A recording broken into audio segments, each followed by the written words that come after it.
Pesisir pantai adalah salah satu kantong kemiskinan di Indonesia, tak terkecuali di Sumatera Barat.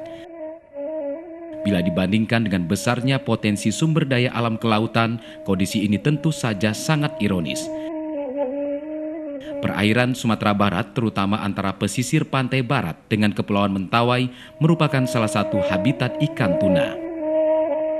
Di perairan inilah antara bulan Juli hingga Desember, migrasi ikan tuna melewati kawasan ini.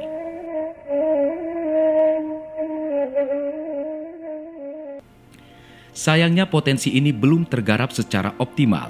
Terbatasnya kemampuan nelayan dalam aplikasi teknologi membuat mereka hanya menggunakan alat tangkap tradisional paling handal, kapal tonda.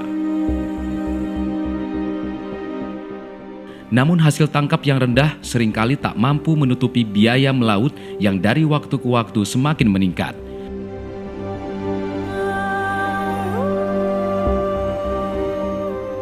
Kondisi ini membuat sebagian nelayan memilih berhenti melaut dan membiarkan kapal tonda mereka lapuk.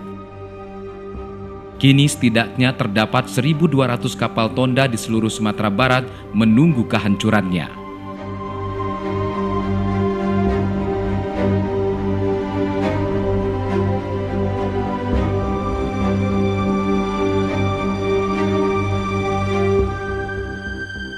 Kondisi menyedihkan yang dialami nelayan ini menggugah kepedulian 10 putra Sumatera Barat.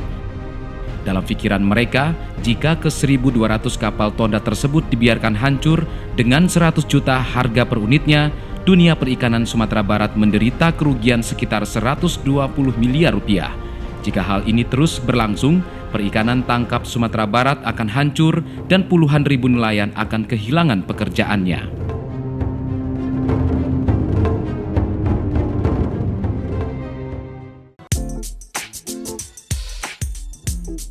Tak ada pilihan lain untuk mengangkat derajat nelayan dari keterpurukan selain beralih ke kapal longliner. Namun untuk membeli kapal penangkap ikan modern sejenis kapal longliner yang harganya mencapai 2 miliar rupiah per unit disadari tak mungkin dilakukan nelayan kecil. Kondisi ini membuat mereka tertantang untuk memodifikasi kapal tonda menjadi kapal longliner dengan teknologi tepat guna. Uji coba dilakukan terhadap 1 unit kapal tonda.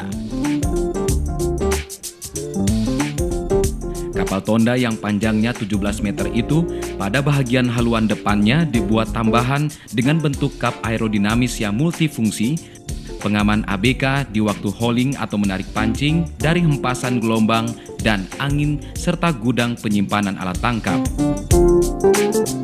Palka tonda yang sebelumnya 1 unit diubah menjadi 3 unit, yang ukurannya masing-masing disesuaikan dengan kebutuhan fungsinya, yakni untuk palka ikan tuna ekspor, palka tuna reject, dan palka ikan campuran.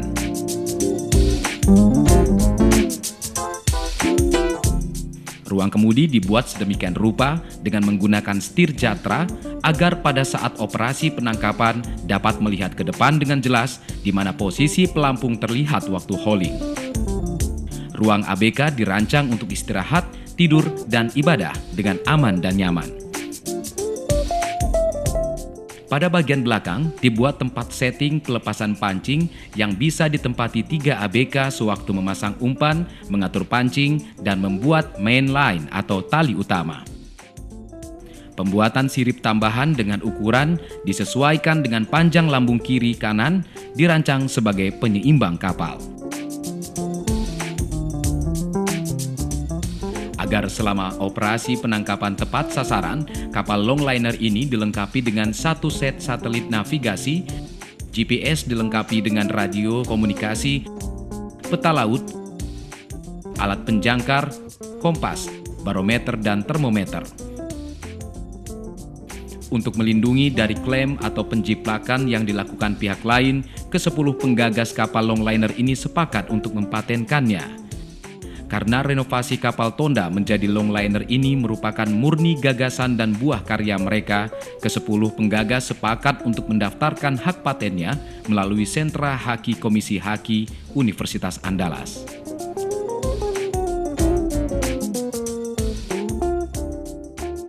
Hanya dengan biaya modifikasi sekitar 110 juta rupiah, Kapal longliner ini mampu memberikan banyak keunggulan dibandingkan kapal tonda. Pengoperasian kapal tonda sangat boros BBM karena kapal ini terus bergerak di saat berlayar dan hanya menggunakan 17 mata pancing dengan umpan buatan. Hasil bersih untuk sekali melaut selama 23 hari maksimal 2 juta rupiah, bahkan lebih sering merugi. Sementara kapal longliner memiliki 500 hingga 1000 mata pancing dengan umpan ikan segar seperti bandeng, cumi-cumi, dan ikan layang di kedalaman 100 hingga 150 meter. Setiap mata pancing diberi satu pelampung. Dengan mata pancing yang sangat banyak dan umpan ikan segar, diharapkan hasil tangkapan juga akan lebih banyak. Sasaran operasi kapal longliner ini tentu saja ikan tuna kualitas ekspor, di samping berbagai jenis ikan lainnya yang bisa dijual di pasaran lokal dengan harga tinggi atau diproses menjadi ikan kaleng dan kering. Kapal longliner ini nantinya akan diawaki oleh nelayan profesional setingkat fishing master. Para ABK ini merupakan lulusan Sekolah Perikanan Pariaman yang telah berpengalaman belasan tahun menangkap ikan tuna di kapal asing seperti Jepang Tuna dan Taiwan.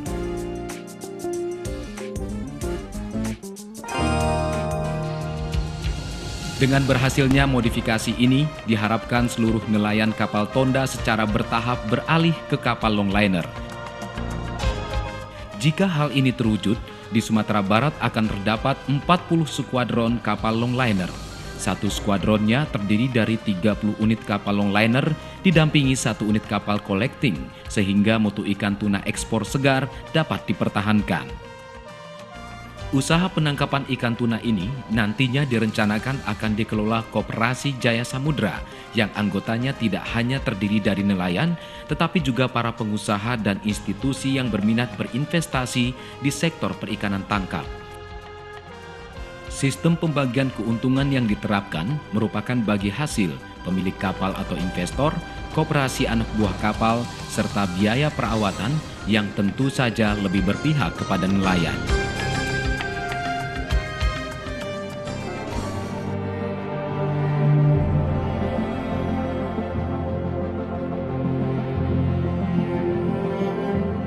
Agar program ini berjalan maksimal dan tepat sasaran meningkatkan kesejahteraan nelayan, dukungan pemerintah Provinsi Sumatera Barat dan pemerintah pusat sangat dibutuhkan. Dukungan tak hanya mencakup dana, tetapi yang utama adalah dalam bentuk kebijakan untuk memperlancar program modifikasi kapal tonda menjadi longliner.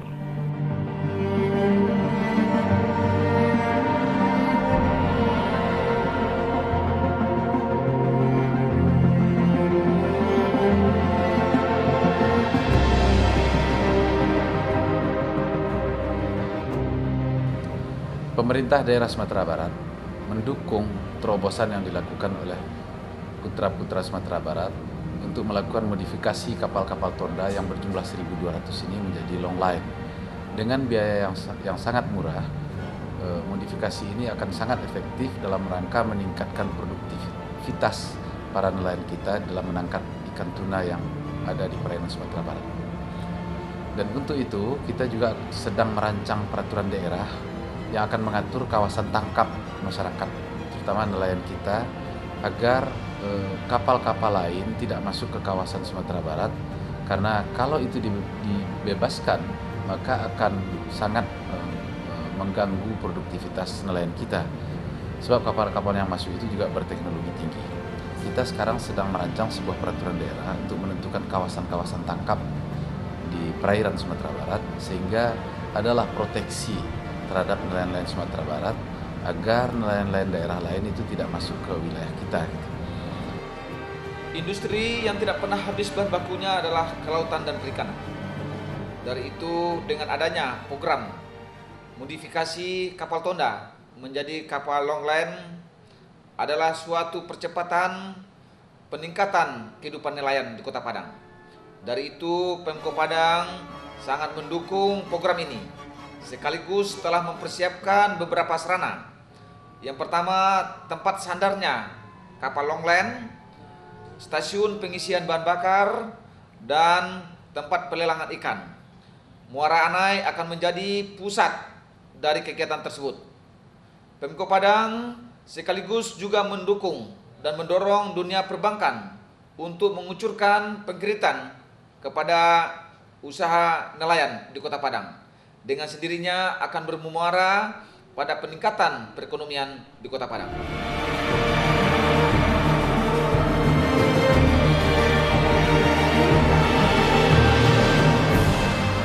Jika program ini berhasil, perairan Laut Sumatera Barat benar-benar menjadi sumber penghidupan dan menjadi milik nelayan daerah ini.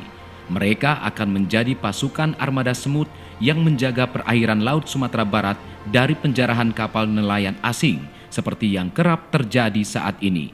Mampu menguasai perairan Laut Sumatera Barat hingga 12 mil dari pulau terluar di gugusan Kepulauan Mentawai. Jayalah bangsaku, laut tumpuan penghidupan rakyatmu.